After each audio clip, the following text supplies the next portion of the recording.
দেখুন কি লজ্জাজনক ঘটনা।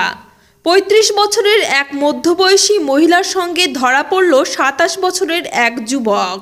কাল 10টার সময় ও বাগানে আসে একাই। আমরা কিন্তু তার আগের দিন রাত্রেবেলায় ও এসেছিল, রাত্রে ধরতে পারিনি ওকে। সকাল 10টার সময় এই বাগানে দেখছি ও হয়েছে একাই। ওকে সন্দেহ করি পেঁচ বাড়ি, ছেলেটা কিন্তু ওর বাড়ি ঢুকে আপনার তারপর আমরা কিন্তু ফলো করি ওকে। ওর বাড়ি ঢুকতে দেখেছি, আমরা আসা বলছি তোর বাড়িতে লোক আছে, ও বলছে যে কি না লোক না, তোদের নামে ঘুরে কেস করবো। আমাদের ওই মেয়েটা যে মেয়েটা ধরা পড়ে সেই মেয়েটা বলছে তোর নামে কেস করবো, তো 3-4 জনের নামে কেস করবো। মেয়েটার স্বামী কলকাতায় কাছে এখন। ওর সন্তান দুটো, একটা মেয়ে একটা ছেলে আছে। মেয়েটা বিয়ে হয়ে গেছে। হ্যাঁ, মেয়েটা বিয়ে হয়ে গেছে। সম্পর্কটা অবৈধ প্রেম করছে। ছেলেটার বাড়ি হচ্ছে লতিপাড়, সঠিক জানি ছেলেটার বাড়ি কোথায়, কিন্তু ও তো জানি লতির পাড়। আজকেই সহবাস করছে, ধরা পড়েছে। আমার নাম তারিকুল আলী, আমরা দেখেছি পুলিশ সিভিক আছে, এখন পুলিশ আছে। জানা যায় ওই মহিলার একটি ছেলে ও একটি মেয়ে রয়েছে।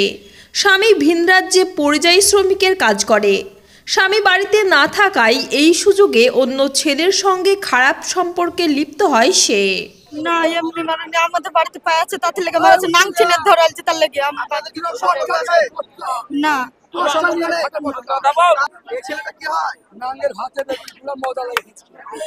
একবার মারলি 2 বার মারলি।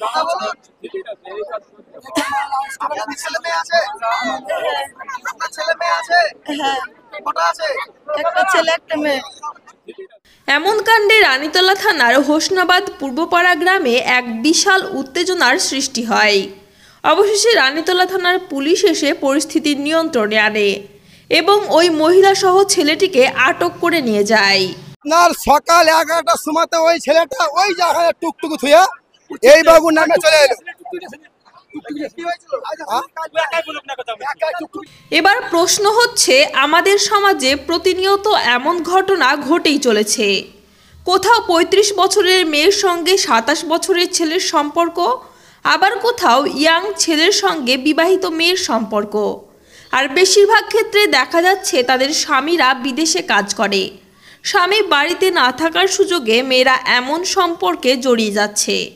তাহলে এই সমস্যা থেকে কি আমাদের বেরোনোর কোনো উপায় নেই? এই প্রশ্ন রইল আজ গোটা সমাজের কাছে। Desk report, BTTV। আমি সবাইকে ছেড়ে চলে এসেছি। আমার মান সম্মান উঠে গেছে, আর মান সম্মান আমার আসবেও না।